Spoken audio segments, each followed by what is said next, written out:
it's really quite unbelievable. The majority of the eggs and the chicken products that are available in supermarkets have a severe contamination issue, right? Well, so certainly most chicken. So most chicken is contaminated with fecal pathogens. It's not the case with eggs, but eggs do sicken 142,000 Americans every year with salmonella poisoning, just to salmonella-tainted eggs alone. That's an egg-borne epidemic every year, yet they're still allowed for sale, whereas in other countries, pathogens like salmonella are considered, because they kill more people every year in the United States than any other foodborne pathogen. Number one cause of food-related death and hospitalization, salmonella, yet you can legally sell salmonella-contaminated meat and eggs in this country, whereas in some other countries like Northern Europe, it's considered tainted. I mean, like you could get thrown in jail for selling this kind of stuff. Yeah, and what we find frustrating in the fitness industry is that most of the people that come to the fitness conferences and present on nutrition, they're generally members of the A&D, and they really almost speak verbatim like they're reading right off of the playbook for the National Dietetic Association, and they still regard, in spite of all the information and facts and studies out about how dangerous dairy can be right now, or how dangerous it's always been, and how dangerous the consumption of eggs are, the speakers generally continue to promote the consumption of milk products and the consumption of egg products into the fitness and wellness industry. So that's something we find really frustrating. But that shouldn't surprise you. I mean, so actually they have these fact sheets. The American Dietetic Association, now A&D, which they give out and are explicitly written by industry. I mean, in fact, they advertise, so I forget how much you have to pay to write it.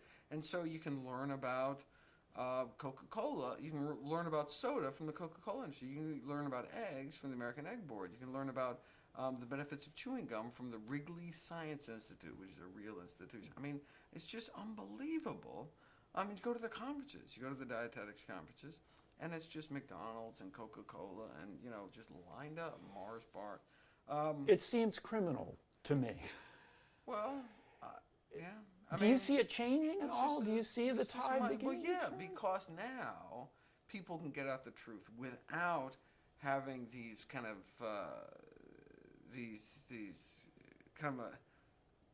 gatekeepers of information. See, doctors used to have a monopoly on health information.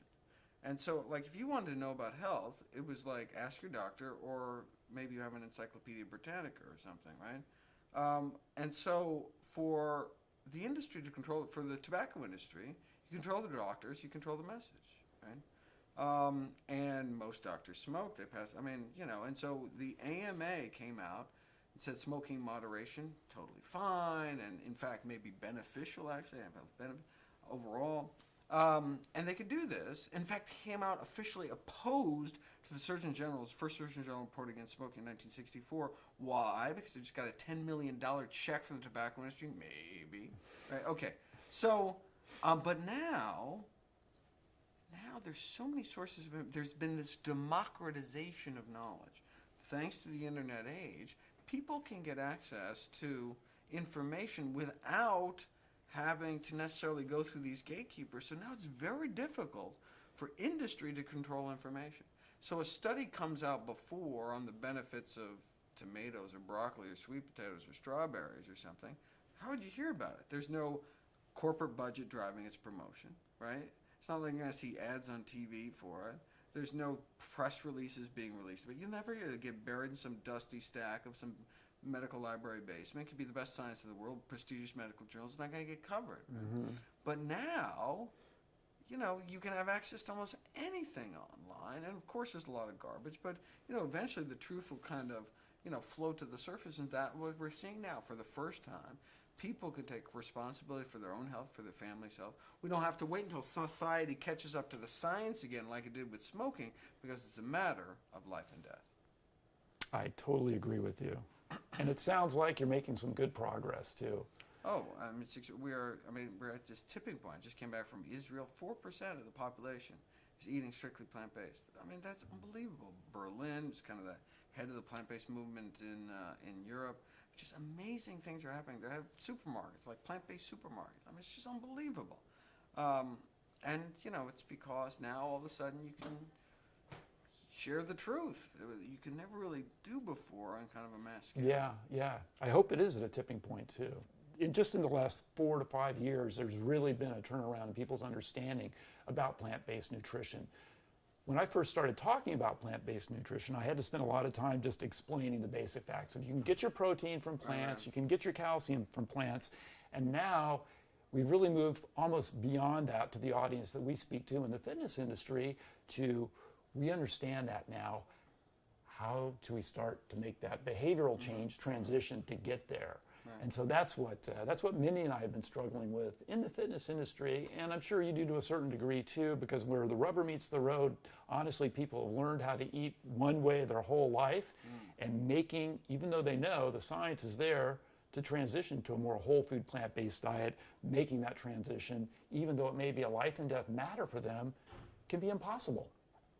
Well, I mean, 4 or 5 years. I mean, for people who've been in this movement for decades, I mean, you didn't even used to get soy. I mean, you couldn't buy. I mean, soy milk was brown and chunky and sold in some, you know, hippie granola store, right? Now it's in the dairy. I mean, it's just like there's just been a real sea change in the availability, and that means more convenience, and that means it's easier for people to make that switch. And so, you know, I mean, that's. I mean, there's just been, you know, kind of tremendous movement. And there's great resources out now. The China study came out, Forks Over Knives. There's good resources, there's good books, there's good documentaries.